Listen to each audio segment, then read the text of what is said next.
Hey YouTubers, it's Charlie. So big news, Marvel finally confirmed Doctor Strange for Thor Ragnarok, so we gotta talk about what's going on and how he's gonna help him out with the Infinity Gems in Odin. There is a new round of the Spider-Man giveaway. All you have to do to enter is be a subscriber and leave a comment on this video. Be sure to click that bell to enable alerts so that you don't miss anything. So awesome news that they finally confirmed Doctor Strange for Thor Ragnarok, big team up. They said that he'd be very important to the movie. So based on the Doctor Strange post-credit scene, we can guess that at least he'll be helping find Odin. That's really like the beginning of it. So he was seen like somewhere floating around the set looking like a hobo when they were filming this post-credit scene. So for some reason, Odin is stuck on Earth and seemingly does not know who he is. So when Thor is talking to Doctor Strange about why he brought Loki to the Earth to find Odin, he just says family drama, which is a pretty good summation of their relationship. Just a lot of drama. So it sounds like Loki just made a deal with Hela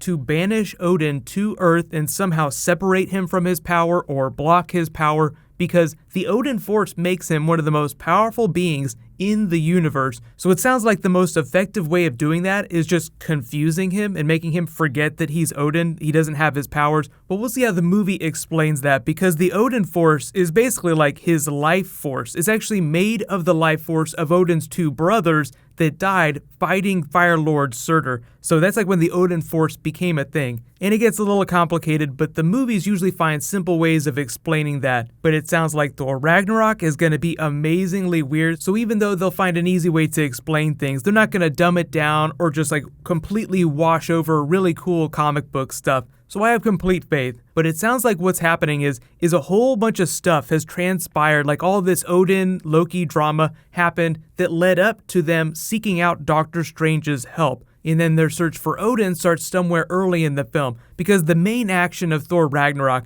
is going to be Hela's incursion in takeover of Asgard from her realm, Hel. So she's basically leading this legion in with the help of Karl Urban's Scourge. That's actually going to be a really interesting new character. Karl Urban is not a small actor, so we haven't talked a lot about him, but once we get our first trailer, which I'll talk about in a second, we'll get a better idea of how he's going to fit into the movie. But he's basically a lieutenant of Hela's. It sounds like he might end up switching sides at the end of the film. Remains to be seen, because Marvel has this new thing where they're doing like really morally gray characters that aren't just like completely evil or completely good, which I think makes for really great storytelling. So I'm expecting some surprises from Karl Urban's character. But Cate Blanchett has actually been photographed on set. She is going to kick so much ass as Hela, and she is so powerful, there's no way that they're going to be able to kill her at the end of the film. It'll be like a Red Skull situation where either they banish her to another realm, because remember, Red Skull is still floating around in outer space somewhere, whether or not Marvel ever wants to bring him back.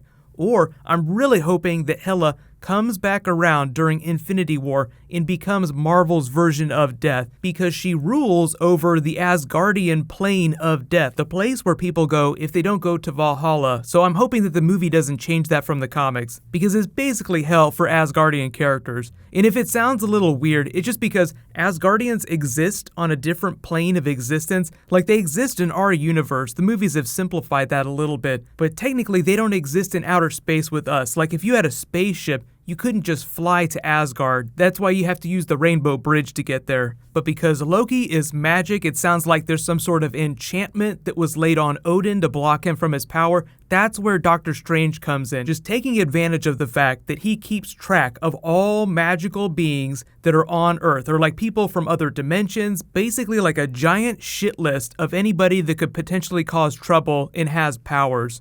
The second big reason why Doctor Strange is really important is because the absence of Odin leaves this vacuum of knowledge. So what does Doctor Strange do? What do we see him do in the movie? He reads a lot of books. He learned about one of the Infinity Gems, the Time Gem. So what was Thor doing in like the funny Comic-Con trailer that they released where he was hanging out with Daryl? He was trying to figure out the Infinity Stones and what was going on with Thanos. So even though Thor's a pretty smart guy, there's just a gap in his knowledge when it comes to Infinity Gems that Doctor Strange can help fill. Like, he has a giant library that goes back eons, so there's gotta be some more information on the Infinity Gems in there somewhere. But the way they've been talking about the behind the scenes stuff for Thor Ragnarok just makes it sound like most of the film will just be Thor buddying up with the Hulk and Loki eventually, and Doctor Strange will just be a smaller part of it. Just a very, very important part though. Because if they're going to unleash Ragnarok, which is basically an event in Asgardian history from the comics, I'm talking about Jack Kirby's Ragnarok,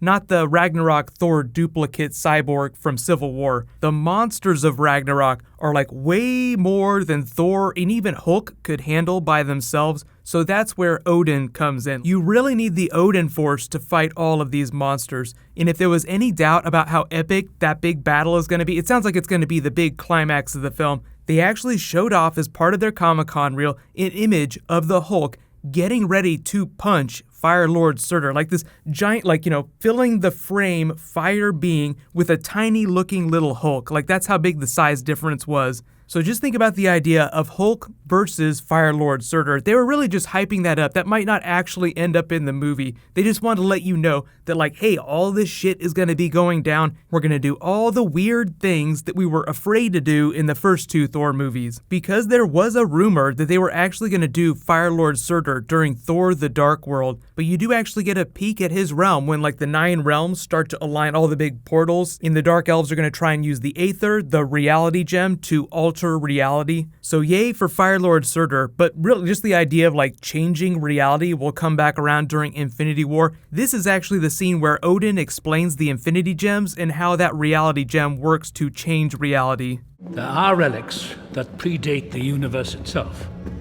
What lies within her appears to be one of them. The 9 realms are not eternal. They had a dawn as they will have a dusk. But before that dawn, the dark forces, the dark elves, reigned absolute and unchallenged. Born of eternal night, the dark elves come to steal away the light. I knew these stories. Mother told them to us as children. Their leader, Malekith, made a weapon out of that darkness, and it was called the Aether. While the other relics often appear as stones, the Aether is fluid and ever-changing. It changes matter into dark matter. It seeks out host bodies, drawing strength from their life force. Malekith sought to use the Aether's power to return the universe to one of darkness. But after eternities of bloodshed, my father Bor finally triumphed, ushering in a peace that lasted thousands of years.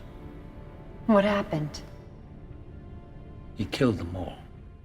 So you just get the idea. There are a couple really old, really powerful people around the Marvel Universe, like the Collector, one of the ancients of the universe, as well as Odin, who is ancient in his own way, very powerful, who know exactly what's going on with the Infinity Gems and just somehow aren't readily available or aren't on the team with the heroes, so to speak. So you have people like Doctor Strange that need to step in and fill that gap. Like, oh, you heard about the man with the purple glove in the floaty chair. That's who this is. This is what he's trying to do. This is what these gems are capable of. If he were to wield even 2 of them at the same time, it would be catastrophic lest he wield them all at the same time.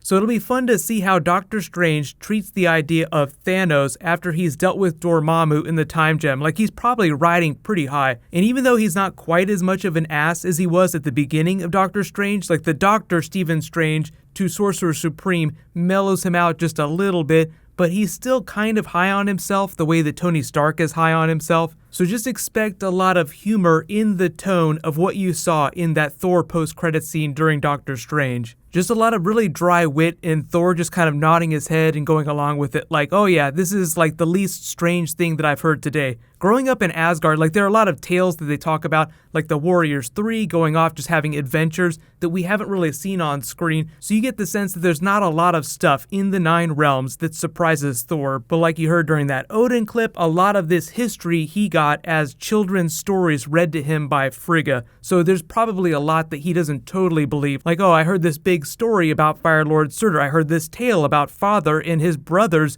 banished him to a different realm, but you tell children stories about monsters under their bed. The Ragnarok monsters are the monsters under Thor's bed, and they are very, very real, like the Midgard serpent trapped inside the earth, which was a real disappointment they decided not to do that during Thor the Dark World. So all that stuff is coming back for Thor Ragnarok. Fenris Wolf, Fire Lord Surtur, the Midgard serpent, and probably just like a whole bunch of other horrors from the Nine Realms in the tone of the Guardians of the Galaxy monster that we saw in that trailer, which, as James Gunn explains it, is not the Shumagorath. I know a lot of people were wondering about that because it had all those tentacles. It's just an interdimensional being that the Guardians are hired to get rid of. So I'll talk more about that when I do another Guardians video, but it's not Shumagorath. That will probably come back in the Doctor Strange sequel. So once we get through some of these other Marvel movies and some more Doctor Strange cameos, we can talk more about the Doctor Strange sequel, because they have talked about doing Clea as well as Shumagorath, but that's so far off it's just a little early to start talking about it now. For the meantime, Doctor Strange will just be Thor's Wikipedia while Odin has been sidelined. What's going to happen next is I have some new Agents of S.H.I.E.L.D. life model decoy footage that I'll post. I'll do a trailer video for that, and I'm expecting some new Flash footage to drop. While you guys wait for that to post, you can click here to rewatch that funny Thor trailer, and you can click here to learn about all the awesome stuff that's coming this year. So happy about 2017. So let's high five. I'll see you guys tonight.